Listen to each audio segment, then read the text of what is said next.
Very good evening and welcome to City 24/7 Top Debate. నేను Suresh. Party ఫిరాయింపులపై ఎట్టకేలకు speaker ఓ నిర్ణయం తీసుకున్నారు. 8 మంది ఎమ్మెల్యేలపై అనర్హత వేటు వేశారు. అధికార పక్షం ప్రతిపక్షం నుంచి చెరో 4 చీటీలను చించేశారు. ఎన్నికల స్కెడ్యూల్ రాబోతున్న వేళ స్పీకర్ చర్యలు సిగ్గుపడేలా చేస్తున్నాయి. ఇంతకాలం ఫిర్యాదుల్ని నానబెట్టి ఎన్నికల ముందు నిర్ణయం తీసుకోవడంపై వివాదం ముదురుతోంది. పుణ్యకాలం పూర్తయ్యాక చర్యలు తీసుకుంటే ఏం ప్రయోజనం? ఫిర్యాదు ఇచ్చిన వెంటనే విచారణ ఎందుకు జరపలేదు? పార్టీ ఫిరాయించిన వారిని శిక్షించడానికి ఎందుకు వెనకాడుతున్నారు? రాజ్యాంగ రక్షణల్ని కీలక పదవుల్లో ఉన్నవారు దుర్వినియోగం చేస్తున్నారా? ప్రజా తీర్పు కోరబోయే ముందు వేటు వేయడం ద్వారా ఏం సందేశం ఇస్తున్నారు? ఇదే అంశంపై ఈరోజు డిబేట్. మనతో డిబేట్లో పార్టిసిపేట్ చేస్తున్నారు వైసీపీ నుంచి జైకర్ బాబు గారు, co convener YSR intellectual forum. Welcome to you sir Jaikar Babu గారు. నమస్తే. సిపిఎం సీనియర్ నాయకులు గఫూర్ గారు, ఆయన ఎక్స్ ఎమ్మెల్యే, అలాగే సిపిఎం కేంద్ర కమిటీ సభ్యులు. గఫూర్ గారు, welcome to the show sir.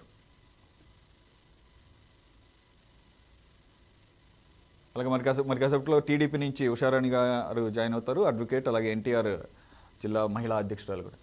Gafoor గారు, కెన్ యూ హియర్ మీ? వినపడుతుందా సార్?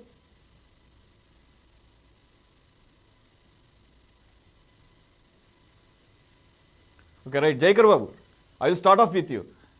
ఈరోజు చూసాము స్పీకర్ ఇక కొన్ని రోజుల్లోనే ఎన్నికల స్కెడ్యూల్ విడుదలవుతున్న పరిస్థితుల్లో ఇన్నాళ్ళు పెండింగ్లో ఉంచి ఈరోజు మీ పార్టీ నుంచి 4 అలాగే టీడీపీ నుంచి 4 అనర్హత వేటు వేయటం మీద మీ స్పందన ఏంటి? మీరు ఎలా చూస్తున్నారు? Is it the right time to sack them from MLAs? తప్పే ఉందండి, సమయానికే చేశారు కదా, దీంట్లో ఆలస్యమే ఉంది. డిలేడ్ పాలిటిక్స్ చేయలేదే. ఇప్పుడు గతంలో తెలుగుదేశం ప్రభుత్వంలో ఉన్నప్పుడు ఎప్పుడో మారినటువంటి 23 మంది ఎమ్మెల్యేలకు 4 మంత్రి పదవులు ఇచ్చినప్పటికీ కూడా ఏమాత్రం నిమ్మకు నీరెత్తినట్టు కిమ్మనకుండా ఉన్నటువంటి స్పీకర్ని ఏమాత్రం ప్రశ్నించకుండా అటువంటి విషయాలను, అంటే వాళ్ళు మారిన వెంటనే ఆ రోజు మేము ప్రతిపక్షంలో ఉండగా మారిన వెంటనే ఫిర్యాదులు చేసినా గానీ చివరి వరకు అనర్హత వేటు వేయకుండానే వాళ్ళని అట్లాగే ఉంచిపెట్టుకొని మా వైఎస్ఆర్సీపీ ఎమ్మెల్యేలను టీడీపీ ఎమ్మెల్యేలుగా చూసుకొని 4 మంత్రి పదవులు ఇచ్చి రాజ్యాంగ విరుద్ధంగా ఎంత భయంకరమైనటువంటి డ్రామాలు ఆడినటువంటి సంఘటనలు జరిగాయో మనం కళ్ళారా చూసాం. అంతేకాదు, గతంలో కూడా అంతకుముందు కూడా అలాగే చివరి వరకు తొక్కిపెట్టినటువంటి సందర్భాలు ఉన్నాయి. కానీ తమ్మినేని సీతారాం గారు ఏమో అటువంటిది ఏం చేయలేదే. వీళ్ళు ఇచ్చారు, వీళ్ళు తీర్పు ఇచ్చిన, వీళ్ళు కంప్లైంట్ ఇచ్చినటువంటి కొద్ది నెలలకే ఆ సమయం తీసుకొని ఆ సమయానికి తగినట్లుగా విచారణ జరిపిన తర్వాత ఆ విచారణకు హాజరు కాని కొందరిని విచారణకు హాజరయ్యి వాళ్ళు ఇచ్చినటువంటి సమాధానాలతో సంతృప్తి చెంది అంత మేరకు వాళ్ళని అనర్హత వేటు వేశారు తప్ప మరొకటి కాదు. మరో విషయం ఏంటంటే, కేవలం తెలుగుదేశం పార్టీ వాళ్ళకి సంబంధించినటువంటి వాళ్ళ మీద మాత్రమే వేటు వేస్తున్నట్టయితే ఇదేదో కుట్రపూర్తికంగా చేశారనేటటువంటి అవకాశం ఉండేది. అటు తెలుగుదేశం పార్టీ వాళ్ళ మీద వేటు వేశారు, ఇటు వైఎస్ఆర్ కాంగ్రెస్ పార్టీ స్వపక్షం విపక్షం రెండింటి మీద కూడా వేటు వేయడం అనేది స్పీకర్ నిర్ణయం ఆహ్వానించదగినది, అత్యున్నతమైనటువంటిది, అలాగే అత్యంత ఆహ్వానించదగినటువంటి పరిణామంగా గుర్తించాలి తప్ప అసలు విమర్శకు తావు లేకుండా అంతటి చక్కటి నిర్ణయం తీసుకున్నందుకు స్పీకర్ అభినందనీయుడిగా కీర్తించబడాలి. ఓకే, జగన్ బాబు మళ్ళీ వస్తాను మీ దగ్గరికి. గఫూర్ గారు, గుడ్ ఈవినింగ్ సార్. వినపడుతుంది సార్? గుడ్ ఈవినింగ్ అండి సార్. ఇప్పుడు మీరు విన్నారు కదా వైసీపీ జైకర్ బాబు గారు మాట్లాడిన మాటలు. ఇప్పుడు ఈ కొత్త కల్చర్ చూస్తున్నాం అండి పాలిటిక్స్ లో. ధోరణి కనపడుతుంది తప్ప విలువల మీద ఆధారపడి మాట్లాడితే మనం ఏమైనా చెప్పొచ్చు. ఎందుకంటే ఇప్పుడు తెలుగుదేశం వాళ్ళ కాలంలో 23 మందిని చేయలేదు కాబట్టి మేము చేయకపోతే ఏమిటి, మమ్మల్ని అయినా మీరు అడగాల్సింది, వాళ్ళని ఎందుకు అడగారు? ఇప్పుడు వాళ్ళు పోయి ఎంతకాలం అయిపోయా వాళ్ళ గవర్నమెంట్ ఇట్లాంటివన్నీ చేసింది కాబట్టి తెలుగుదేశం పార్టీని జనం తరిమేస్తారు. మీరు ఏం పతివ్రత లెక్క చెప్పుకోవడానికి ఏం లేదు కదా. మీరు చేసింది ఏమిటి? ఇప్పుడు మద్దాలగిరి లేకపోతే కరణం బలరాం, సోదరా విను, అడుగుతూ నాకేం అభ్యంతరం లేదు. మధ్యల బలరాం, ఇతను ఎవరు, కరణం బలరాము, లేకపోతే ఇంకా ఇద్దరు ఉన్నారు, ఎవరు, వాసుపల్లి గణేష్ అండ్ వల్లభనేని వంశీ, ఆ తర్వాత ఇతను వంశీ, ఇతని వాళ్ళందరూ ఎప్పుడు పోయినారండి? వీళ్ళు ఫస్ట్ ఫేజ్ ఎలక్షన్లు అయిపోయినటువంటి ఆ మొదటి దశలోనే వెళ్ళిపోయినారు. మీకేం అవసరం ఉండింది, మీకేం అవసరం ఉందో నాకు తెలియదు. తీసుకున్న తర్వాత ఇప్పుడు మీరు తెలుగుదేశాన్ని విమర్శించినప్పుడు వీళ్ళతో రాజీనామా చేయించి ఎన్నికలు జరిపినారనుకోండి, ఎవరే మిమ్మల్ని ప్రశ్నించే ప్రశ్నే లేదు కదా. ఎట్లా మీరు గెలిచే వాళ్ళే. ఆ రోజు వాతావరణం మీకు అనుకూలంగా ఉంది కాబట్టి 151 మంది గెలిచారు. ఈ నలుగురిని కూడా రాజీనామా చేయించి గెలిపించుకుని ఉంటే వైసీపీని ఈ రోజు వేలు పెట్టి ఎవరు అడిగే వాళ్ళు కాదు. చాలా పద్ధతి ప్రకారంగా వ్యవహరిస్తారని చెప్పేవాళ్ళు. అట్లా కాకుండా సీతారాం గారు ఇంతకాలం పెట్టుకొని ఇప్పుడు ఫైల్ క్లియర్ చేస్తున్నారు. ఎందుకంటే స్పీకర్ ఆఫీస్ ఖాళీ చేయాలా, రేపు షెడ్యూల్ వస్తుంది. షెడ్యూల్ వచ్చిన తర్వాత ఖాళీ చేయాలి. మళ్ళీ స్పీకర్ అవుతాడో లేదో తెలియదు, ఎవరు అధికారంలోకి వస్తారో తెలియదు. ఆ పెండింగ్ ఫైల్స్ లో ఉండేది క్లియర్ చేయడంలో భాగంగా నిన్న ఈ 8 మంది సభ్యత్వం చెల్లదు, ఖాళీ పడినట్టుగా ఆయన డిక్లేర్ చేశారు. 8 మంది సభ్యత్వం ఇప్పుడు ఎట్లా? ఈ 10 రోజుల్లో షెడ్యూల్ వస్తుంది, అందరు ఎన్నికలకు పోవాల్సిందే. ఇల్లు భర్తీ ఖాళీ అయినా ఖాళీ కాకపోయినా మళ్ళా 175 మంది ఎన్నికలకు పోవాల్సిందే. కాబట్టి తమ్మినేని సీతారాము స్పీకర్ గా తనకుండేటువంటి ఒక పవిత్రమైన బాధ్యత. ఎందుకు పార్టీ ఫిరాయింపుల చట్టం వచ్చింది? పార్లమెంటరీ ప్రజాస్వామ్యం ఈ అయ్యారాం గయారాంలతో భ్రష్టుపడుతుంది. ఈ ఎన్నికేతర ఒక పార్టీ తరఫున ఒక ఎన్నికల మేనిఫెస్టో తరఫున ఎన్నికైతారు. ఎన్నికైన తర్వాత దాన్ని వదిలిపెట్టి డబ్బులకో అధికారానికో ప్రలోభాలకో లొంగి ఇంకో పార్టీకి బలపరుస్తున్నారు. ఇటువంటి కల్చర్ మంచిది కాదు. కాబట్టి పార్లమెంటరీ వ్యవస్థ బలంగా ఉండాలంటే పార్టీ ఫిరాయింపు, పార్టీ మార్చుకోవచ్చు, అభ్యంతరం లేదు. నువ్వు రిజైన్ చేసి మళ్ళీ జనం దగ్గర పో, మళ్ళీ ఎలక్ట్ గా అభ్యంతరం లేదు. అట్లా కాకుండా ఒక పార్టీ తరఫున ఎన్నికై ఆ పార్టీకి విరుద్ధంగా మరొక పార్టీకి ఏజెంట్ గా పనిచేయడం అనేటువంటిది సరైనది కాదు అనేటువంటి ఒక స్పిరిట్ తో మనం పార్టీ ఫిరాయింపు చట్టం చేసుకున్నాం. ఈ చట్టాన్ని తెలుగుదేశం పార్టీ తుంగన దొక్కింది, వైసీపీ పార్టీ అధికారం తప్ప ఇంకే విలువలు లేవు. స్పీకర్ చేయలేదు, ఆ స్పీకర్ ఈరోజు లేనటువంటి ఏం మాట్లాడతాం. ఈ స్పీకర్ కూడా పవిత్రంగా ఏం వ్యవహరించలేదు. ఫైల్ క్లియరెన్స్ లో భాగంగా ఇది తప్ప దీనికి ఏదో గొప్ప విలువలు ఉన్నాయని నేనేమనుకోవడం. ఏమంటారు జయగిరి బాబు గారు? అంటే గఫూర్ భాయ్కి అంటే గతం గుర్తు చేయాల్సినంతటి అవసరమే ఉండదు. ఎందుకంటే ఆయన చాలా సీనియర్ పొలిటీషియన్. నేను అడిగింది గత ప్రభుత్వ కాలంలో 23 మందిని ఎందుకు చేయలేదు అని నేను అడగలేదు. 23 మంది పార్టీ ఫిరాయించినప్పుడు ఎన్నిసార్లు ఫిర్యాదులు ఇచ్చినప్పటికీ కూడా చర్యలు తీసుకోలేదు. కానీ ఫిర్యాదు ఇచ్చిన మరుక్షణమే, అంటే ఒక నెల 2 నెలల వ్యవధిలోనే ఇక్కడ స్పీకర్ స్పందించడం అనేది ఆహ్వానించదగినటువంటి. ఇప్పుడు ఎవరినైనా సరే చర్య తీసుకోవాలి అని అంటే ఫిర్యాదు అనేది అందాలి. ఫిర్యాదు అందకుండా ఎవరి మీద చర్య తీసుకోవడానికి కుదరదు. కాబట్టి ఫిర్యాదు ఫిర్యాదు చేసినారు. రఘురామకృష్ణరాజు చాలా కాలం కిందటే మీరు ఫిర్యాదు చేసినారు. ఏమైంది? ఇది అంతే. స్పీకర్లు జుడిషియస్ గా ఆ స్పిరిట్ ఆఫ్ ది చట్టం ఏదైతే లా ఉందో దాని స్పిరిట్ ను స్పీకర్లు రాజకీయ కారణాలతో నీరుగారుస్తున్నారు. కాబట్టి పార్టీ ఫిరాయింపుల చట్టం యొక్క ప్రయోజనం లేకుండా పోతుంది. అదే గఫూర్ భాయ్, మీరు మాట్లాడారు, నేను మాట్లాడలేదు. కానీ ఒక మాట చెప్తున్నాను. అలా కంప్లైంట్ లేకుండా, ఒక ఫిర్యాదు లేకుండా చర్య తీసుకోవడం అనేది జరగదు. చర్య తీసుకున్నటువంటి ఇప్పటి స్పీకర్ తమ్మినేని సీతారాం ఫిర్యాదు అందిన నెలల వ్యవధిలోనే చర్య తీసుకోవడం మాత్రం అభినందనీయం. దాన్ని మీరు అభినందించకుండా డిలే చేశారు, ఇంకోటి చేశారు, వాళ్ళకి వీళ్ళకి తేడా లేదు అనేటటువంటి మాట మాట్లాడడం కరెక్ట్ కాదండి. తెలుగుదేశం తరఫున చాలా కాలం కిందటే కంప్లైంట్ చేశారు. వైసీపీ వాళ్ళు మొన్న ఎమ్మెల్సీ ఎన్నికల్లో కదా ఈ 4 యువతలకు జరిగింది. తర్వాత కంప్లైంట్ చేశారు. రాజ్యసభ కోసం మీరు కంప్లైంట్ చేశారు. రాజ్యసభ ఎన్నికలు లేకపోతే మీరు కంప్లైంట్ కూడా చేసేవాళ్ళు కాదు. తెలుగుదేశం వాళ్ళు చాలా కాలం కంప్లైంట్ చేశారు గారు ప్రకటించారు నా పరిచయంలో ఉంది అని.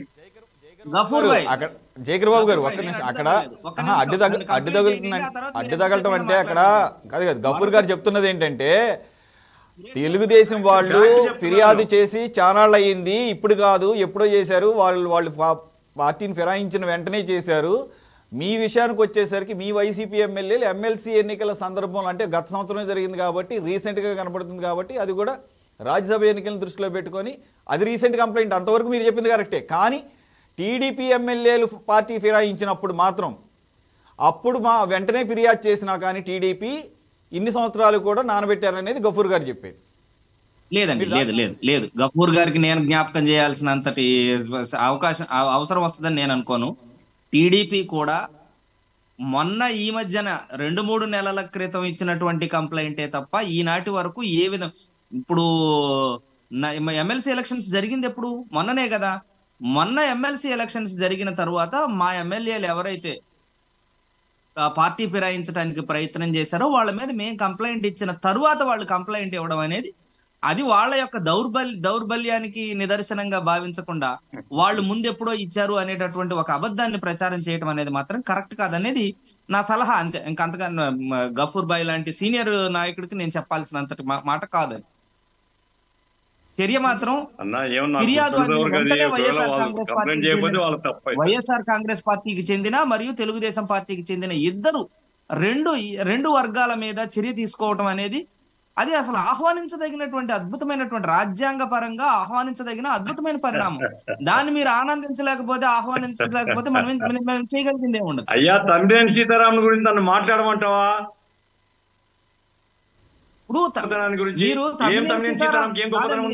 ఆయన ఫైల్ క్లియర్ అయితే బాబు 10 రోజుల్లో ఆయన స్పీకర్ ఆఫీస్ నుంచి బయటికి పంపిస్తారు. ఆయన షెడ్యూల్ వచ్చేసిన తర్వాత no more he will be speaker. మీ సభనే ఉండదు, సభ రద్దయిపోతుంది, కొత్త ఎన్నికలకు పోతున్నారు. ఇప్పుడు 10 రోజుల ముందు ఈ రోజు ప్రకటిస్తున్నాడు సీట్లు ఖాళీ అయినాయండి. ఏమి ఉంది దానికి చెప్పు? అందరి సీట్లు ఖాళీ అవుతున్నాయి కదా. జగన్మోహన్ రెడ్డి గారి సీట్తో, చంద్రబాబు నాయుడు గారి సీట్తో సహా అన్ని ఖాళీ అవుతున్నాయి. అయితే ఇప్పటికైనా సరే చేసినాడు కదా, చేసినాడు, సంతోషం, అంతవరకు ఓకే, అభ్యంతరం లేదు. కానీ ఎప్పుడో చేసి అనేది ఏంటంటే గఫూర్ గారు కంప్లైంట్ ఇచ్చిన మరుక్షణం చేసినా గానీ 6 నెలల లోపు ఎలక్షన్ కోడ్ 6 నెలల లోపు ఉండగా ఏ అనర్హత వేటు వేసినా గానీ అది చెల్లదు. మళ్ళీ అంటే ఎలక్షన్స్ మళ్ళీ అవి నిర్వహించేటటువంటి అవకాశం ఉండదు. మీరు మరుక్షణం చేసినా గానీ అయ్యేటటువంటి పరిస్థితి కాదు. అది టైం తీసుకున్నారు, దానికి సంబంధించినటువంటి ఫిర్యాదు అందింది, దాని మీద ఏమాత్రం వివరణలు అడగాల్సినటువంటి అవసరం లేదంటారా? ఎక్స్ప్లెనేషన్స్ అవసరం లేదంటారా? ఎమ్మెల్యేల ఎక్స్ప్లెనేషన్స్ అవసరం లేదంటారా? డ్యూ కోర్స్ ఆఫ్ ప్రొసీజర్ చేయాల్సిన అవసరం లేదంటారా? డ్యూ కోర్స్ ఆఫ్ ప్రొసీజర్ మొత్తం పూర్తిగా ఫాలో అయిన తరువాతే చర్య తీసుకున్నారు అనేది మాత్రం సురేష్ గారు పార్లమెంట్ లో చూస్తున్నాం. వైసీపీ వాళ్ళు రఘురామ కృష్ణంరాజు యొక్క సభ్యత్వం మీద చాలా కాలంగా కంప్లైంట్ చేస్తున్నారు. పార్లమెంట్ స్పీకర్ ఇంతవరకు యాక్షన్ తీసుకోలే. అంటే స్పీకర్లు అనే వాళ్ళు ఎట్లా తయారైపోయినారంటే ఏ పార్టీ అధికారులు ఉంటే ఆ పార్టీ మెజార్టీ పార్టీ ఉంటుంది, ఆ మెజార్టీ పార్టీ తరఫున స్పీకర్ గా ఉండేవాడు. ఇక్కడ ఈ పార్టీ ఫిరాయింపుల చట్టంలో స్పీకరు ఒక న్యాయాధికారిగా పనిచేయాలి. స్పీకర్ ఒక పార్టీ తరఫున కాదు, ఒక న్యాయాధికారిగా పనిచేయాలి. ఆ స్పిరిట్ తో లేరు అని చెప్తున్నాను నేను. ఇప్పుడు తమ్మినేని సీతారామన్ గురించి వాళ్ళు బలపరుచుకోవచ్చు, తమ్మినేని సీతారామన్ నాకు కొలీగు, నేనేం దాని మీద కాదు. కానీ ఒక జ్యుడిషియస్ పద్ధతిలో నిష్పక్షపాతంగా పార్టీలకు అతీతంగా స్పిరిట్ ఆఫ్ ది ఈ పార్టీ ఫిరాయింపుల చట్టం ఏదైతే ఉందో దాని యొక్క స్ఫూర్తిని నిలబెట్టే ప్రయత్నము పార్లమెంట్ లో కానీ శాసనసభలో కానీ జరగడం లేదు అనేటువంటిది నా అభిప్రాయం. తెలుగుదేశం కాలంలో జరగలేదు అంటున్నారు, కరెక్టే. అది ఆ కాలంలో జరగలేదు, ఈ కాలం జరగలేదు. అది సవరించుకుంటే పార్లమెంటరీ ప్రజాస్వామ్యం బలపడుతుంది. ఎందుకు చేస్తున్నాం అండి? అత్యున్నత సభ మీరే అంటున్నారు కాదు సార్ గఫూర్ గారు, అత్యున్నత సభ అయినటువంటి పార్లమెంటులోనే అమలు కానప్పుడు ఇక రాష్ట్రాల్లో అమలు అవుతుందని చెప్పేసి ఎక్స్పెక్ట్ చేయడం ఇక అత్యాశ అవుతుందేమో. కాబట్టి ఏంటంటే రాజ్యాంగబద్ధమైనటువంటి పదవి స్పీకర్ అనేది పార్టీలకు అతీతంగా వ్యవహరించాలి as per rule. But it's not happening practically on the ground. That's the fact. అదే గఫూర్ గారు అదే కనపడుతుంది కూడా. సరే, దాన్ని బ్యాకప్ చేసుకోవడానికి నాకేం లేదు. రైట్. అలాగే జైకర్ బాబు గారు ఒక పాయింట్ ఈరోజు దీని మీద స్పందిస్తూ కోటంరెడ్డి శ్రీధర్ రెడ్డి ఒక్కళ్ళే స్పందించినట్టుగా నేను చూశాను. ఏదైతే రీజన్ చెప్పారు అంటే అనర్హత వేటు వేయడానికి ఒక రీజన్ చెప్పాలి కాబట్టి స్పీకర్ గారు ఏమని చెప్పారు, పార్టీ వ్యతిరేక కార్యక్రమాలకు పాల్పడుతున్నారు కాబట్టి వేటు వేస్తున్నారు. పార్టీ వ్యతిరేక కార్యక్రమాలకు పాల్పడటం ఏంటి, అసలు పార్టీ నుంచి మమ్మల్ని సస్పెండ్ చేశారు కదా సంవత్సరం క్రితమే అని చెప్పేసి ఆయన క్వశ్చన్ చేస్తున్నారు. అలాగే దీని మీద అవసరమైతే అప్పీల్కి వెళ్తాం అంటున్నారు. దీని మీద మీరేం చెప్తారు? రైట్, చర్య తీసుకున్నారు, ఓకే, కానీ ద రీజన్ స్టేటెడ్ ఇప్పుడు during that process. Sridhar Reddy గారి వ్యాఖ్యలు అసంబద్ధమైనటువంటి వ్యాఖ్యలండి. అది న్యాయపరంగా కూడా నిలబడేటటువంటి వ్యాఖ్యలు కాదు. పార్టీ నుంచి సస్పెండ్ చేయడం అనేది అది పార్టీ కార్యక్రమం. పార్టీ నుంచి సస్పెండ్ చేయడం అనేది పార్టీ అధ్యక్షుడుగానో ముఖ్యమంత్రి, మా ముఖ్యమంత్రి పార్టీ అధ్యక్షుడుగా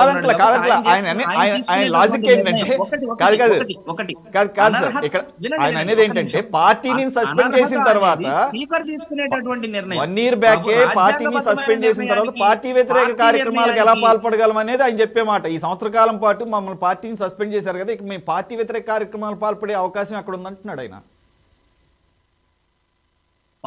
ఒకటి, పార్టీ నుంచి సస్పెండ్ చేసినటువంటి ఎమ్మెల్యేలు ఎవరైతే ఉన్నారో, అంటే కోటమిరెడ్డి శ్రీధర్ రెడ్డి కావచ్చు, మేకపాటి చంద్రశేఖర్ రెడ్డి కావచ్చు, శ్రీదేవి కావచ్చు, లేకపోతే మరో ఎమ్మెల్యే ఇంకొక ఆయన కావచ్చు, ఎవరై ఉన్నప్పటికీ పార్టీ నుంచి సస్పెండ్ చేస్తున్నప్పటికీ వారి సభ్యత్వం వైసీపీ కిందనే కొనసాగుతుందా లేదా అనేది ప్రాథమికమైనటువంటి అంశం. వారు గెలిచినటువంటి సింబల్ వైఎస్ఆర్సీపీ తరపు నుంచి కాబట్టి ఇప్పుడు వాళ్ళు ఏం చేశారంటే ఆ వైఎస్ఆర్సీపీ సభ్యత్వం ఆ పార్టీ తరపున గెలిచినటువంటి ఆ ఎమ్మెల్యే శాసనసభ సభ్యత్వాన్ని రద్దు చేశారు, అనర్హత వేటు వేశారు. దానిలో ఎక్కడ లీగల్ గా వచ్చేటటువంటి చిక్కు గాని, ప్రమాదం గాని, కోటమిరెడ్డి శ్రీధర్ రెడ్డి గారికి వచ్చేటటువంటి ఊరట గాని ఏమీ లేదని నాకు తెలిసిన న్యాయ పరిజ్ఞానం మేరకు మాత్రం నేను చెప్పగలను. గఫూర్ గారు మీరేమంటారు కోటమిరెడ్డి చేసినటువంటి వ్యాఖ్యల మీద? అంటే పార్టీ వ్యతిరేక 2 అంశాలు ఉన్నాయండి ఇందులో.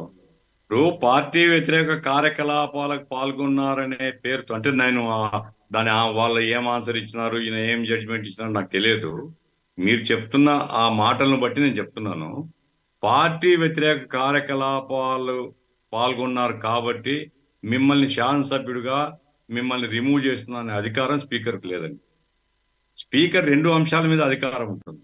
ఒకటి, ఒక పార్టీ తరఫున ఎన్నికైనటువంటి వాడు పబ్లిక్గా పార్టీ మారి మరొక పార్టీ సభ్యుడిగా కొనసాగుతా అన్నప్పుడు అటువంటి వాని మీద యాక్షన్ తీసుకునే అధికారం స్పీకర్కి ఉంటుంది. అదే పార్టీ ఫిరాయింపు అనేటువంటిది అదే వచ్చేది. ఆ 2వ అంశం ఏంటంటే, ఇప్పుడు ఒక విప్ ఇస్తుంది ఒక పార్టీ, తను ఏదైతే పార్టీలో ఎమ్మెల్యేగా ఉన్నాడో ఆ పార్టీ విప్ ఇస్తుంది. ఆ విప్పుకు ఉల్లంఘించి ఆ విప్పుకు వ్యతిరేకం కనుక ఒక సభ్యుడు ఓటేస్తే పార్టీ విప్పుకు భిన్నంగా వ్యవహరించినటువంటి ఎమ్మెల్యే మీద స్పీకర్ చర్య తీసుకుంటారు. ఎందుకంటే పార్టీ తరఫున ఎన్నికైనప్పుడు పార్టీ విప్ను ధిక్కరించకూడదు. ఈ 2 అంశాల మీద స్పీకర్కు పవర్స్ ఉన్నాయి, అతను యాక్షన్ తీసుకోవచ్చు. పార్టీ వ్యతిరేక కార్యకలాపాలు అనేది పార్టీ అధ్యక్షుడి బాధ్యత.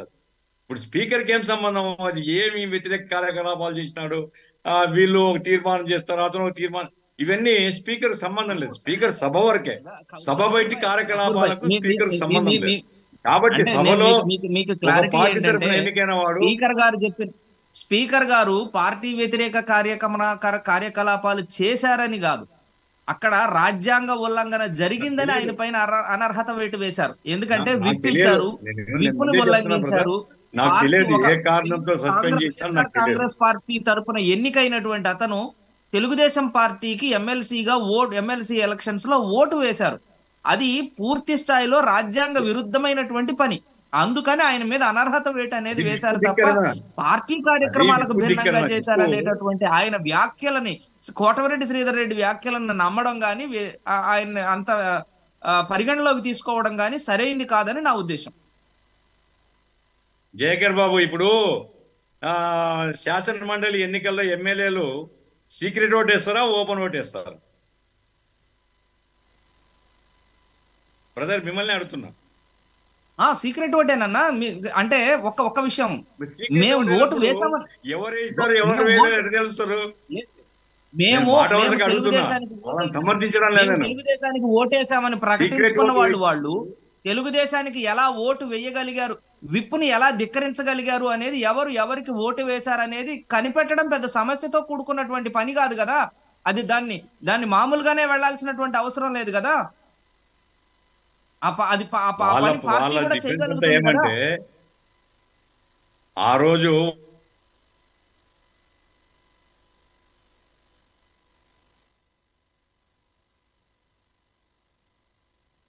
Right, okay. జయకర్ బాబు గారు, గఫూర్ గారిది కొద్దిగా టెక్నికల్ ప్రాబ్లం ఉంది. ఇకపోతే న్యాయ సమీక్షకి వెళ్తాము, న్యాయ పోరాటం చేస్తామని అంటున్నారు. ఇప్పుడు అసలు టైం కూడా ఎక్కువ లేదు, ఆల్రెడీ 4 రోజుల్లో. పాయింట్ ఏమిటంటే రైట్, గఫూర్ గారు కంటిన్యూ సురేష్ గారు సార్. ఒకటే ఆ మధ్యలో పాల్స్ వస్తే కట్ అయిపోతుందండి. ఇప్పుడు నేను వాళ్ళని సమర్థించడం లేదు, వాళ్ళు చేసింది మంచి పని అని అట్లా ఏం అనుకోవడం లేదు. అట్లాగే వాళ్ళు మీ పార్టీ మీ యాక్షన్ తీసుకోవడం తప్పు అని నేను చెప్పడం లేదు. పాయింట్ ఏమిటంటే విప్పు ధిక్కరణ కింద ఆధారాలు చూపించి speaker he can take action. దానికి ఏంటంటే విప్పు ఆధారంగా ఇదిగో విప్ ఇది మీరు దీన్ని వయలేట్ చేసినాన్ని హీ షుడ్ ఎస్టాబ్లిష్, ఎవరు స్పీకర్ అయిన అతను దాన్ని ఎస్టాబ్లిష్ చేయాలి. లేదా సభలో ఓటింగ్ లో సభ తీర్మానాల మీదనో చట్టాల మీదనో సభలో జరిగిన ఓటింగ్ నైనా దృష్టిలో పెట్టుకోవచ్చు. ఆ రకంగా without evidence, without clear speaker should not take action అనేది ఆల్రెడీ ఒక ఎస్టాబ్లిష్డ్ ప్రిన్సిపల్ అది. అయితే దీంట్లో వాళ్ళు చేసినా లేదా నాకు సంబంధం లేని ప్రశ్న. ఏమైనప్పటికీ ఇంతకాలం కాకుండా పట్ చర్యలు తీసుకుంటే ప్రజాస్వామ్యం బలపడుతుందని నా అభిప్రాయం. ఇప్పుడు ఆ పార్టీ వాళ్ళు ఈ పార్టీలోకి, ఈ పార్టీ వాళ్ళు ఆ పార్టీలోకి దొంగలు. ఈ దొంగల మీద యాక్షన్ ఏ పార్టీని 23 మంది గడ్డి తినిపోతారండి. ఎందుకు పోతారండి? వైసీపీ తరఫున గెలిచినోడు పోయి టీడీపీలో చేస్తారా? బుద్ధి ఉందా? డబ్బులు ఈ 10 కోట్లు 20 కోట్లు ఇస్తే లొంగిపోతారా? ప్రజాస్వామ్యం ఏమిటి? ప్రజలకు ఏం వాగ్దానం చేసినాను? ప్రజలకు ఏ పార్టీ తరఫున ఓటు అడిగినావు? కాబట్టి ప్రజల దగ్గర ఒక మాట చెప్పి ఓటు తీసుకొని దానికి భిన్నంగా ఇంకో పార్టీ వైపు పోవడం అనేది ఎవరు చేసినా తప్పే. దానికి ఖచ్చితంగా కనుక స్పీకర్ వ్యవస్థ అది వ్యవహరిస్తే ప్రజాస్వామ్యం బలపడుతుంది. ఆశిద్దాం. మనం ఈరోజు పార్లమెంట్లో తీసుకోవడం లేదు, అసెంబ్లీనే తీసుకున్నాడు ఫైల్ క్లియరెన్స్ లో భాగంగా. ఏమైనప్పటికీ ఇంకొంచెం చురుగ్గా ఉండి ఇంకొంచెం స్వతంత్రంగా ఉంటే స్పీకర్ వ్యవస్థ ప్రజాస్వామ్యం బలపడుతుంది నా అభిప్రాయం.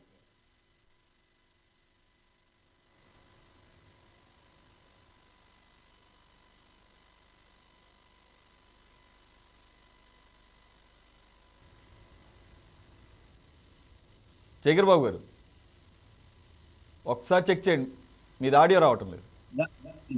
గఫూర్ గారికి నాది ఒక చిన్న ప్రశ్న, గుడ్డి కన్నా మెల్ల నయం కాదంటారా?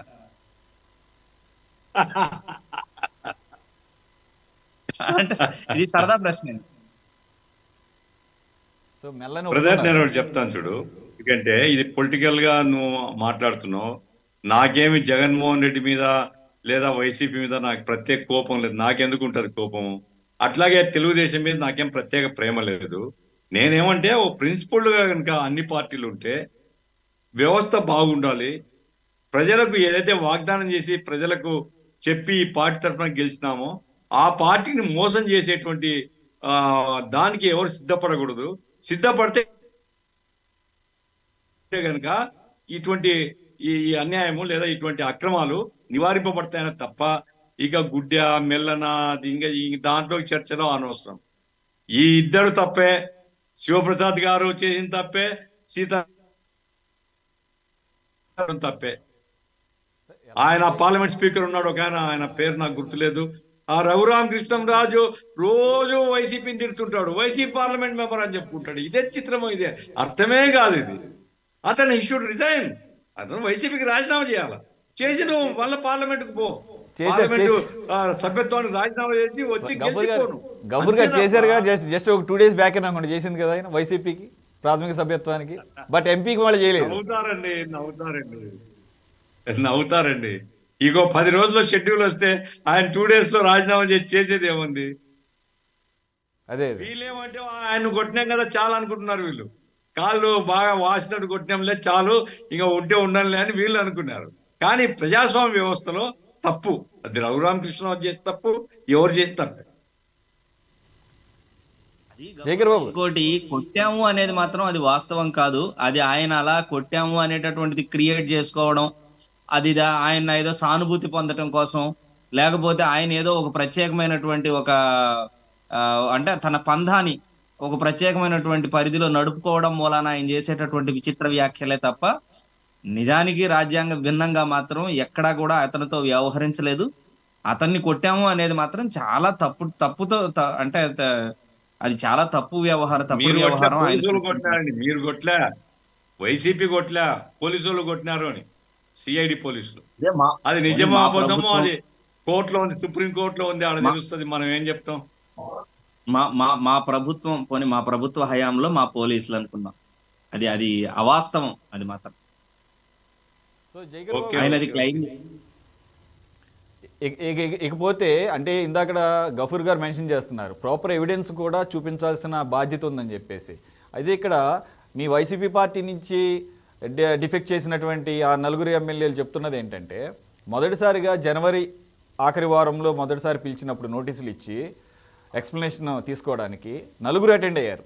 నలుగురు అటెండ్ అయ్యి ఏవైతే వీడియోలు కొన్ని ఫోన్ సంభాషణలు ఏదైతే స్పీకర్ కార్యాలయం చూపించిందో వాటికి వీళ్ళు ఎక్స్ప్లెనేషన్ ఇవ్వడానికి కొంత టైం అడిగారు. మళ్ళీ ఫిబ్రవరి 8కి వాయిదా వేయడం జరిగింది. 8వ తారీఖు మళ్ళీ అందరూ అటెండ్ కాలేదు, రకరకాల రీజన్లు చెప్పేసి, హెల్త్ రీజన్స్ అని చెప్పేసి కొంతమంది అటెండ్ కాలేదు. ఒక్కళ్ళు అటెండ్ అయినట్టు గుర్తు నాకు తెలిసి ఆనం రామనారాయణ రెడ్డి.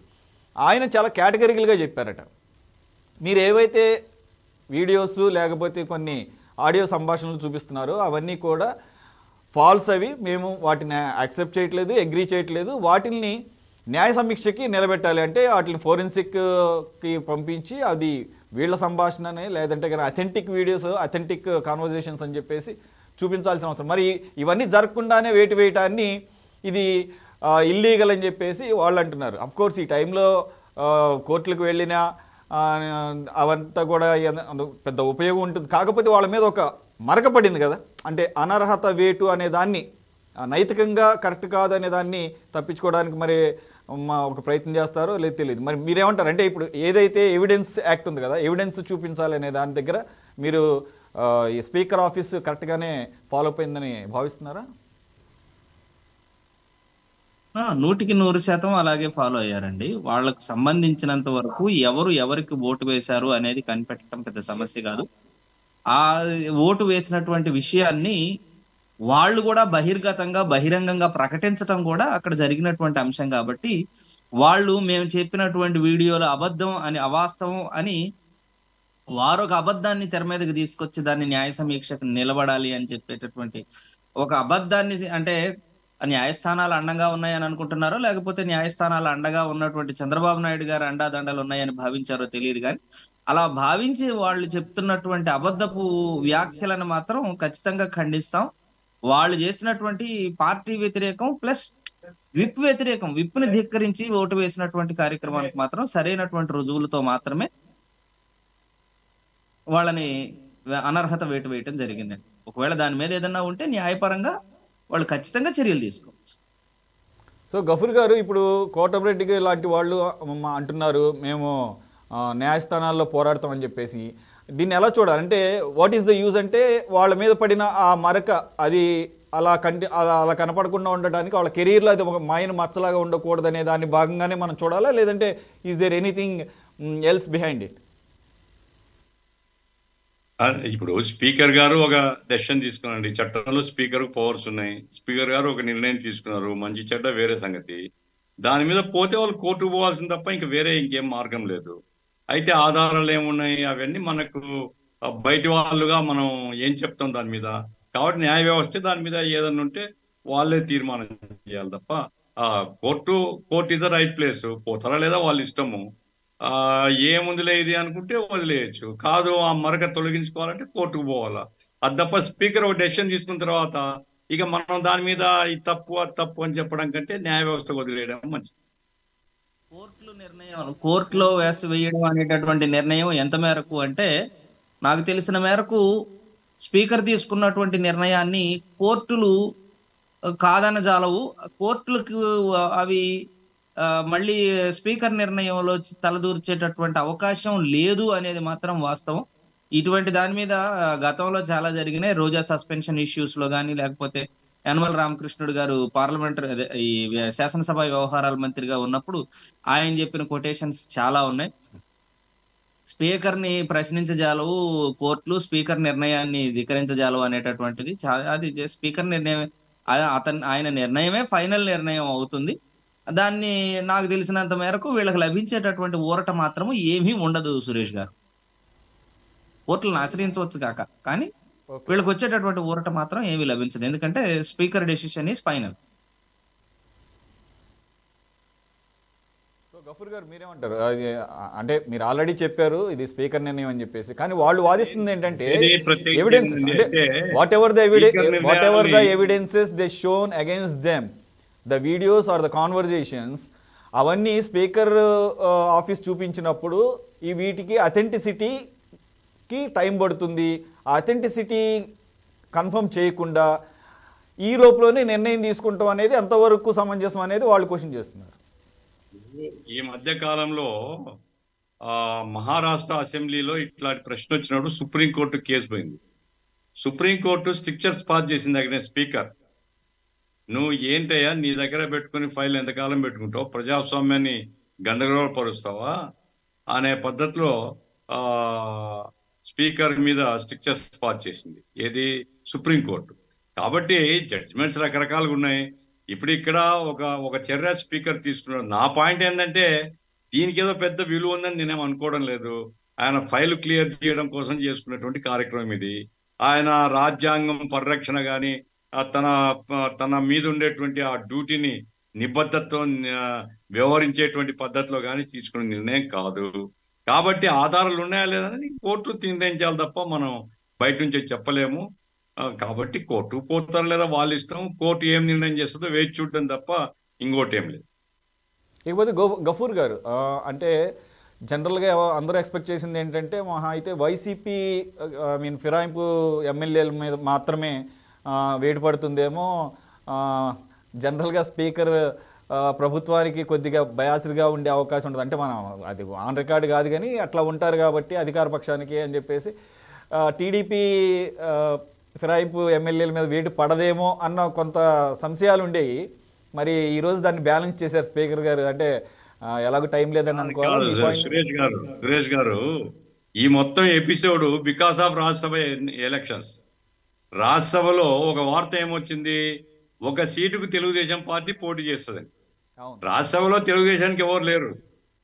ఇక్కడ అసెంబ్లీలో ఉండేటువంటి సంఖ్య సరిపోదు ఒక సభ్యుడికి.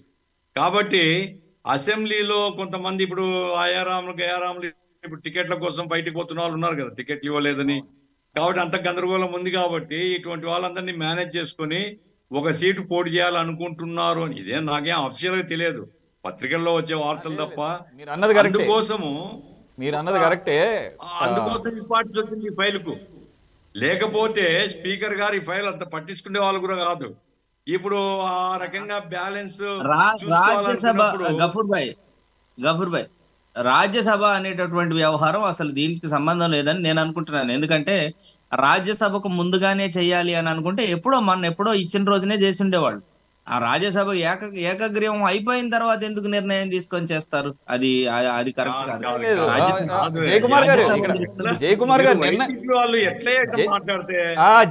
గారు డెసిషన్ ఈ రోజు జరిగింది అని ప్రాసెస్ జనవరిలోనే స్టార్ట్ అయింది కదా, అప్పుడు ఇంకా రాజ్యసభ గురించి తెలుగుదేశం ఒక డెసిషన్ రాలా. వాళ్ళు ఒకసారి వచ్చారు, రాలేదు, వాళ్ళు వచ్చారు. పాయింట్ ఏమిటంటే ఎందుకు స్టార్ట్ అయింది ఇది? రాజ్యసభ ఎలక్షన్ షెడ్యూల్ వచ్చేలోగా మీకు వ్యతిరేకంగా ఉండేటువంటి వాళ్ళని కట్ చేసేసి మీకు అనుకూలంగా ఉండే వాళ్ళని పెట్టుకోవాలనుకున్నారు. ఇప్పుడు వాళ్ళు పోటీ చేయడం మానుకున్నారు. మేము పోటీ చేయడం అవసరం పోయింది. అప్పుడు మీకు లైన్ క్లియర్ అయిపోయింది, ఏకగ్రీవం అయింది. ఇప్పుడు ఫైల్ ప్రాసెస్ బిగిన్ అయిన తర్వాత అది ఏదో ఒకటి చేరగాలి కదా, న్యాచురల్ డెత్ చేరగాల ఫైల్ కు. ఇప్పుడు ఆయన పీరియడ్ కూడా అయిపోతుంది కాబట్టి ఇప్పుడు ఒక డెసిషన్ తీసుకొని సమన్యాయం మీ వాళ్ళను కట్టగట్టి అందరు పోర్రా అని చెప్పేసినాడు ఆయన. అది ఎలక్షన్ లో గనక వీళ్ళు పోటీ చేసింటే అప్పుడు నిష్పక్షపాతమా పక్షపాతమా ఏమి ఆధారాలు ఉన్నాయి ఇవన్నీ అప్పుడు వచ్చే చర్చ. ఇప్పుడు అదేం లేదు. కాబట్టి ఇప్పుడు వాళ్ళు 10 రోజుల్లో ఇప్పుడు మీ కరణం బలరామును సస్పెండ్ చేస్తారనుకో, వైసీపీకి వచ్చే నష్టమేం లేదు. ఎందుకంటే ఎట్లా 10 రోజుల్లో షెడ్యూల్ వస్తుంది. కాబట్టి ఏమైనప్పటికీ నా పాయింట్ ఏమంటే రాజ్యసభతో స్టార్ట్ అయింది సురేష్ గారు. ఇది రాజ్యసభలో ఎప్పుడైతే పోటీ లేదో దీనికి అసలు ఎవరు చూడడం కూడా లేదు. ఎవరు పట్టించుకోవడం కూడా లేదు. టీడీపీ రాజ్యసభ పోటీ నుంచి విరమించుకోవడం అనేది స్పీకర్ ఆఫీస్ కు కాస్త ఒక రెస్పెక్టబుల్ ఇది తీసుకొచ్చింది అనుకోవాలి. చూసే వాళ్ళకి వీక్షకులకు రిలీఫ్, మళ్ళాంటి వాళ్ళకు రోజు డిబేట్ లో పాల్గొనే వాళ్ళకి రిలీఫ్, వాడు ఇట్లా పోతాడు ఇట్లా పోతాడు వాళ్ళ ఇంటి డబ్బులు వచ్చారు, ఇవన్నీ లేకుండా ప్రశాంతంగా అయిపోయింది. పోటీ చేయడం అనవసరము, పోటీ చేయడం అనవసరం. నా ప్రగాఢమైనటువంటి విశ్వాసం గొప్పలు చెప్తారు. ఈ అనర్హత చర్యలు రాజ్యసభ నోటిఫికేషన్స్ ముందు నుంచే జరిగినాయి. అది పరిగణలోకి తీసుకోకుండా మాట్లాడుతున్నారు. లేదు, మీతో ఏకీపిస్తున్నాం. రాజ్యసభ నోటిఫికేషన్ రావడానికి నువ్వు కొంచెం బాబు కొంచెం డెవలప్ గానైనా మామూలు బయట వినేవాళ్ళు అరే ఇతను ఫేర్ గా ఉన్నాడు అనిపించుకోవాలి తప్ప పార్టీ మక్కి కామా ఫుల్ స్టాప్ పార్టీ బలపరచుకోవాల్సిన అవసరం లేదు. ఫెయిర్ గా ఉండు. ఇప్పుడు ఇది మొత్తం ఎపిసోడ్ కాదయా. తమ్మినేని సీతారాం తెలుదా మధ్యలగిరి ఎప్పుడు స్పీకర్ ఆయన అవతలి పోయినాడు, కరణం బలరాం ఎప్పుడు అవతలి పోయినాడు, వంశీ అసెంబ్లీలో చంద్రబాబు నాయుడు భార్యను తిట్టింది ఏం స్పీకర్ తెలుదా? ఏ పార్టీ తరఫున ఎలక్ట్ అయినాడు, ఏ పార్టీ తరఫున మాట్లాడుతున్న స్పీకర్ తెలుదా? అమాయకుడా, చెవులేమి పని చేయవా? ఇవన్నీ ఎందుకు వచ్చినాయి? స్పీకర్ స్థానంలో కొంతమందిని కర్వ్ చేయాలి, కంట్రోల్ చేయాలి. రాజ్యసభలో అసెంబ్లీ మన కౌన్సిల్ ఎన్నికల్లో జరిగినట్టు జరగకూడదు. వంశీ గారు అసెంబ్లీ సాక్షిగా అడిగాడు. నాకు వేరే సీట్ కేటాయించమని అడిగాడు.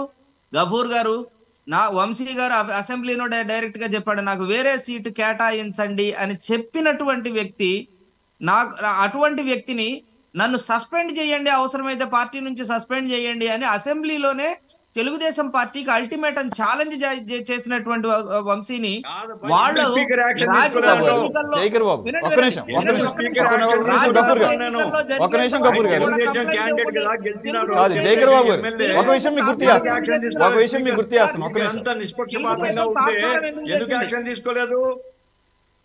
తెలుగుదేశం తాత్సారం ఎందుకు చేసిందంటున్నా? ఎందుకు యాక్షన్ తీసుకోలేదు అంటాను నేను.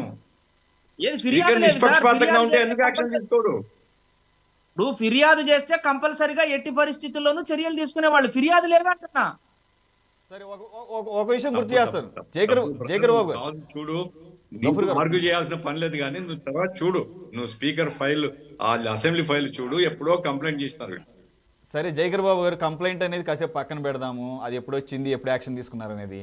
అసలు మీ పార్టీకి ఉన్న విధానం ఏంటి మీకు ఒకసారి గుర్తు చేస్తా. మీ నాయకుడే జగన్మోహన్ రెడ్డి గారే అధికారం చేపట్టిన కొత్తలోనే మా పార్టీలోకి ఎవరు రావాలనుకున్నా వారి శాసనసభ సభ్యత్వానికి రాజీనామా చేసిన తర్వాతే మా పార్టీలో చేరడం గురించి ఆలోచించమన్నా అన్నారా లేదా? ఆ విషయం చెప్పండి కేటగిరీగా. Yes or no? సురేష్ గారు ఇప్పటికీ దానికే కట్టుబడి ఉన్నారు. ఒక మద్దాల గిరి గాని కాదండి, నలుగురు టీడీపీ ఎమ్మెల్యేలు వల్లభనేని వంశీ, మద్దాలగిరి కాదు కరణం బలరాం గారు, వాసుపల్లి గణేష్ గారు, ఇలా నలుగురు ఎమ్మెల్యే పదవులకు రాజీనామా చేశారా? రాజీనామా చేసి వైసీపీ కట్టు కప్పుకున్నారా, లేకపోతే రాజీనామా చేయకుండా? కాబట్టి మీ వైసీపీ పార్టీ యొక్క పాలసీకి విరుద్ధంగా ఉంది. సురేష్ గారు ఈ విషయంలో నా మాట వినాలి మీరు. అంటే మీరు రూల్స్ మాట్లాడుతున్నారు కదా, కంప్లైంట్ వాళ్ళు స్వతంత్రంగా వ్యక్తిగతంగా వైఎస్ఆర్ కాంగ్రెస్ పార్టీకి అనుకూలంగా మాట్లాడినటువంటి మాట మాత్రం వాస్తవం. అది 100% నిజం. అయినప్పటికీ ఈనాటి వరకు ఆ నలుగురిని వైఎస్ఆర్ కాంగ్రెస్ పార్టీ కండువా కప్పి పార్టీలోకి ఆహ్వానించినటువంటి సంఘటన మీరు చూపగలరా? నాకు చెప్పండి, అది ఓపెన్ గా చెప్పండి. పార్టీలోకి ఆహ్వానించలేదండి కాదు. ఇప్పుడు అది జరగకుండానే స్పీకర్ సురేష్ గారు కండువాలు కప్పి పార్టీలోకి ఆహ్వానించి ఇప్పుడు 23 మందిలో స్పీకర్ గారు అనర్హత చేసి గవర్నర్ వ్యవస్థని అపహాస్యం చేసి రాజ్యాంగ స్ఫూర్తిని అసలు ఎంత దౌర్భాగ్యంగా అభాసుపాలు చేసినటువంటి చరిత్ర, అటువంటి స్థితి మా దగ్గర లేదు సార్. మేము అటువంటి పని చేయలేదు. రాజ్యాంగాన్ని అంత భయంకరంగా అభాసుపాలు చేసేటటువంటి పనులు స్పీకర్ గారు పొరపాటు చేశారా ఏంటి? టీడీపీ రెబల్స్ ని వేటు వేసి మీరు అనేది ఏమంటారు? కాదండి, ఇప్పుడు ఎందుకు అనర్హత వేటు ఎందుకు పడింది? మీరు చెప్పేది నిజమైతే ఆయన నువ్వు డోలా పరిగణలోకి డోలా తీసుకుంటే బాల వీరాంజనేయ స్వామిని మీరు ఒకటి అడగాలి, ఎందుకు అనర్హత వేటు వేయమన్నారని కంప్లైంట్ పెట్టారు.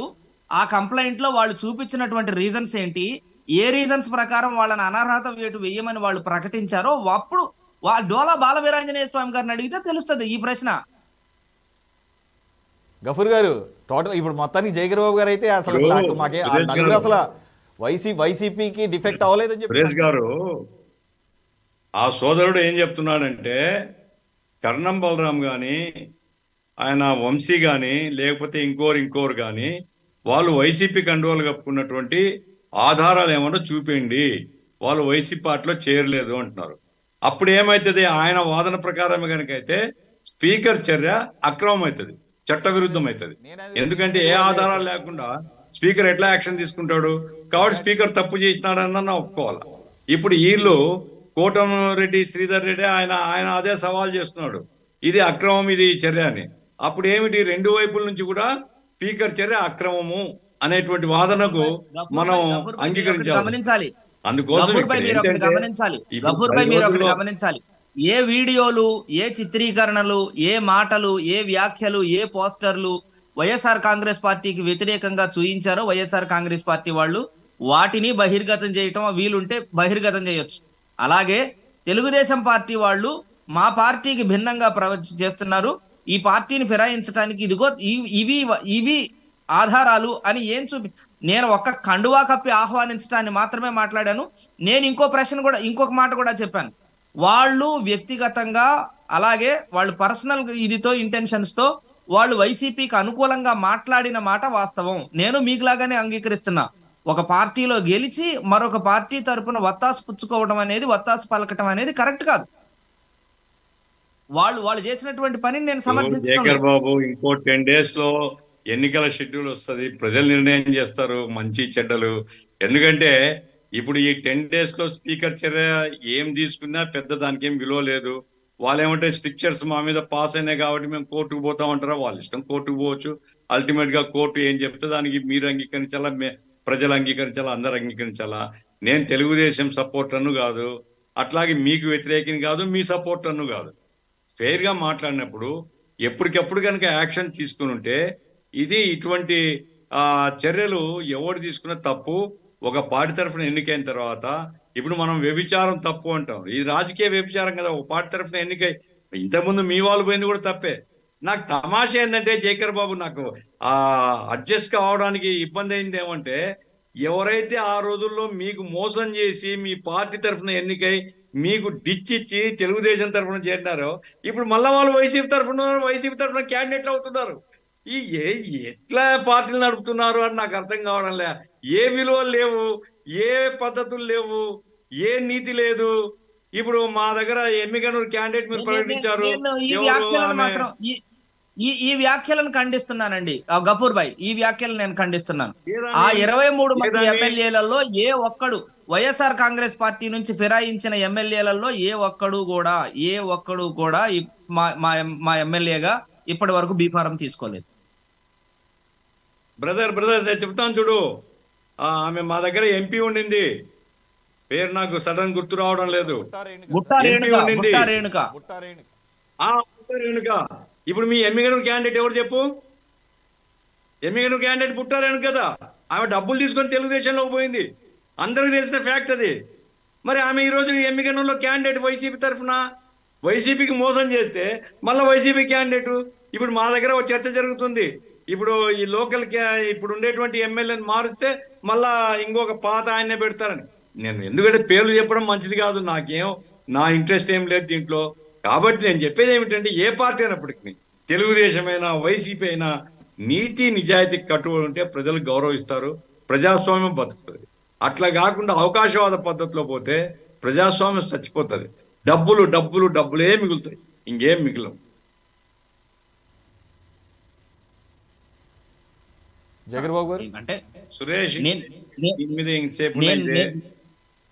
నేను మీ వ్యాఖ్యలను నేను ఖండించింది ఏంటంటే, బుట్టా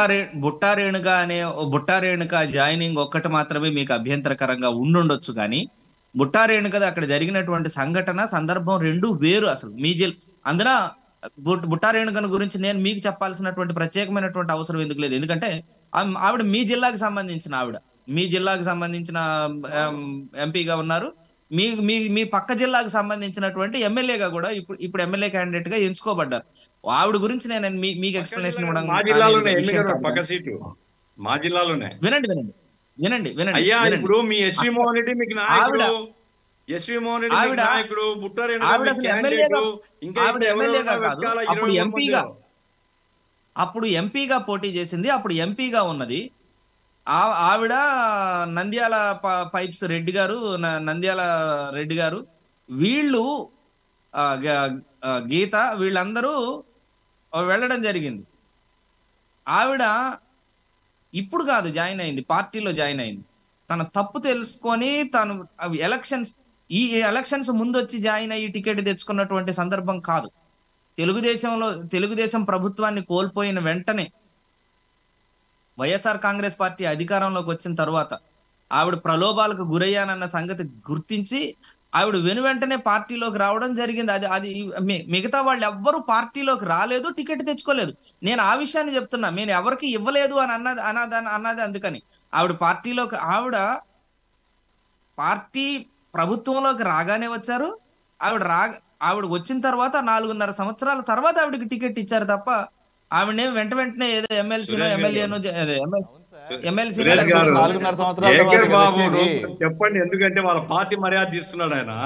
ఇప్పుడు ఎందుకంటే వ్యక్తిగా బుట్టా రేణుక మీద నాకేం కోపం, కానీ సమ్ ఎక్స్ అనుకోండి, వై అనుకోండి, జెడ్ అనుకోండి, ఎవరైనా కానీ ఒక వ్యక్తి ఒక బాధ్యతమైనటువంటి స్థానంలో మీ తరఫున ఎంపికై పార్లమెంట్ ను రిప్రజెంట్ చేసేటువంటి వ్యక్తిగా ఉండేటామె అధికారం ఎప్పుడైతే వైసీపీకి రాలేదో, తెలుగుదేశానికి అధికారం వచ్చిందో, తెలుగుదేశం జిందాబాద్ అన్నారు డబ్బులు తీసుకొని.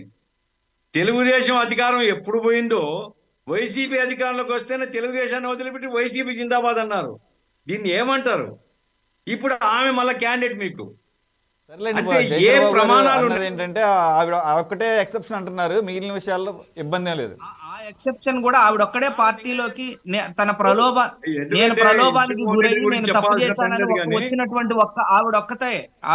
ఇప్పటి వరకు నాకు తెలిసి మిగతా 22 మంది నేను ఛాలెంజ్ చేస్తున్నాను, ఇప్పటికి కూడా మళ్ళీ ఛాలెంజ్ చేస్తున్నా. ఆ 22 మందిలో ఎవరికైనా టికెట్ ఇచ్చారా? వాళ్లే అభ్యర్థులుగా ఉన్నారు. 23 మంది ఇప్పుడు అభ్యర్థులుగా ఉన్నారని గఫూర్ భాయ్ అన్నారు కాబట్టి దానికి చెప్తున్నా. ఎవరికి ఇవ్వలేదు బాబు ఇంతవరకు.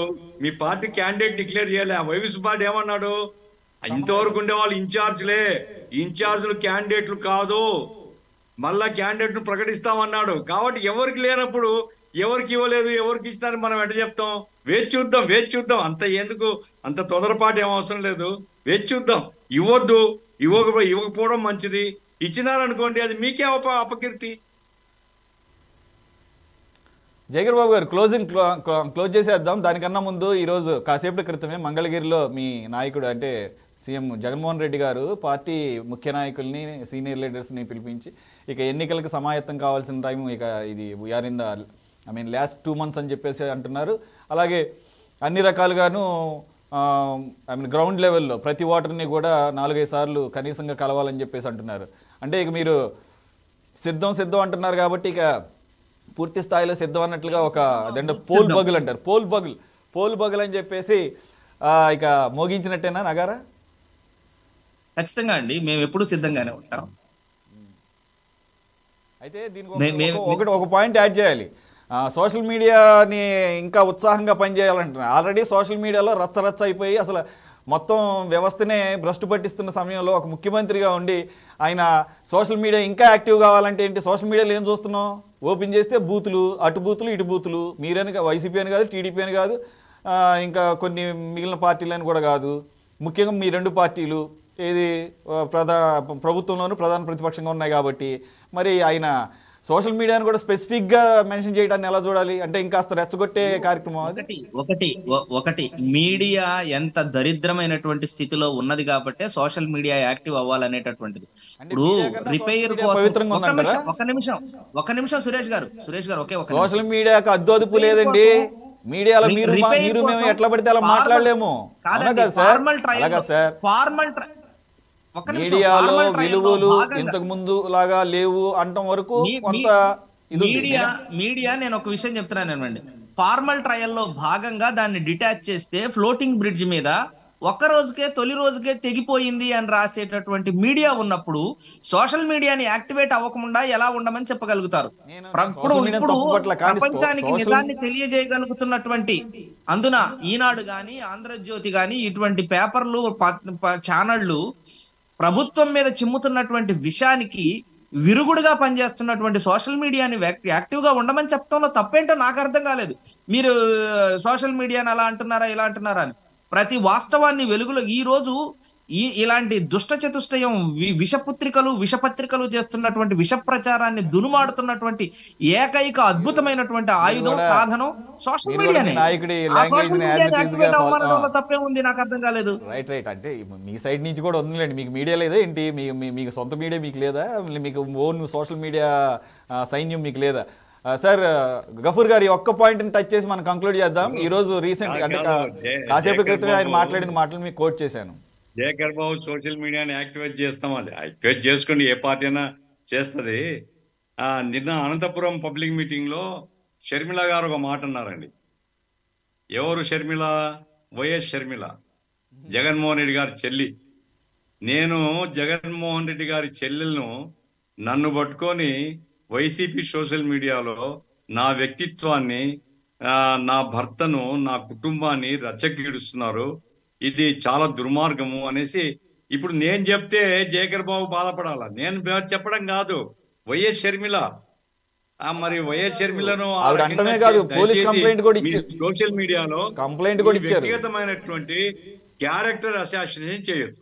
మీరు వ్యక్తిగా బాగా యాక్టివేట్ చేసుకోండి, బాగా ప్రచారం చేసుకోండి, ఎవరికేం బాధ లేదు. గఫూర్ గారు వ్యక్తిగతమైనటువంటి విషయాలు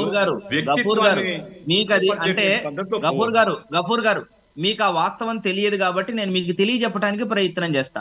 తెలుగుదేశానికి చెందినటువంటి ఉదయ్ అని ఇంకా కొంతమంది చరిత్ర ఇంకా కొంతమంది ఏం చేశారంటే వైఎస్ఆర్ కాంగ్రెస్ పార్టీకి చెందినటువంటి వర్రా రవీంద్రారెడ్డి అనే వాడి పేరు మీద ఫేక్ ఐడీలు సృష్టించి తెలుగుదేశం వాళ్లే వైఎస్ షర్మిల మీద అసత్యపు ప్రచారాలు అభాండాలు అనేక రకాలైనటువంటి నేను అనజాలను కొన్ని అసభ్యమైనటువంటి పోస్టులు పెట్టారని, అసభ్యమైన పోస్టులు పెట్టారనేది వాస్తవం. అది మీకు తెలియకపోతే నేనేం చేయలేను. చంద్రబాబు గారు మీరు అన్నది కరెక్టే, కానీ అది ఒకటే కాదు కదా ఇన్సిడెంట్, అదొకటే కాదు కదా ఇన్సిడెంట్. ఇవన్నీ తెలియకుండానే షర్మిల గారు కంప్లైంట్ చేశారంటారా పోలీసులు? ఇవన్నీ తెలుసుకోకుండా తెలియకుండా ఖచ్చితంగా తీసుకుంటాం, అరెస్ట్ చేశాం కదా. వైఎస్ఆర్ కాంగ్రెస్ పార్టీ ఎప్పుడు కూడా, నేను ఒక మాత్రం చెప్పగలనండి, వైఎస్ఆర్ కాంగ్రెస్ పార్టీకి చెందినటువంటి సోషల్ మీడియా సంయమనం పాటిస్తుంది. వైఎస్ఆర్ సోషల్ మీడియా ఎప్పుడైనా సరే అసత్య ప్రచారాలను గాని అసంబద్ధమైనటువంటి ప్రచారాలను గాని చేయటానికి చాలా దూరంగా ఉంటుంది అనేది మాత్రం వాస్తవం. Okay sir, right, we're short of time. Thanks for joining Jayakar Babu గారు, అలాగే thank you for joining Ghafoor గారు. ఇది వాళ్ళ స్పెషల్ డిబేట్. మళ్ళీ మరో డిబేట్లో కలుద్దాం. Stay tune.